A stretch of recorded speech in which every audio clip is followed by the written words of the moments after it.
तर इथं आपण हे जे लहान लहान फुलं बघत आहोत, तर हे दहिमन पळसाचे आहेत.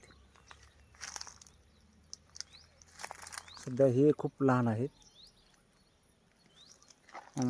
सध्या उन्हाळा असल्यामुळे बघा इथं हे पानं गळायला लागलेले आहेत. हे बघू शकता बाजूचं जंगल. तर इथं संपूर्ण हे पानझडी झालेली आहे जंगलाची.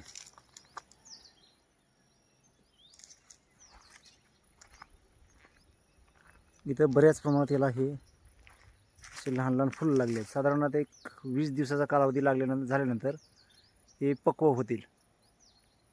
तर अशा स्वरूपाचे याचे हे फुलं असतात बघा.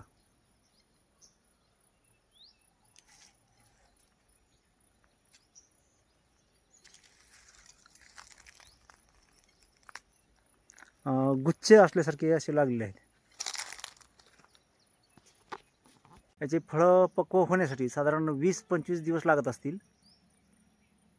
मी तुम्हाला स्क्रीनवर नंबर देतो माझा. तर हा व्हॉट्सअप नंबर आहे. या व्हॉट्सअप नंबरवर तुम्ही मला तुमचं डिटेल सांगा. मी तुम्हाला याचं बी पाठवून देण्याचा प्रयत्न करतो.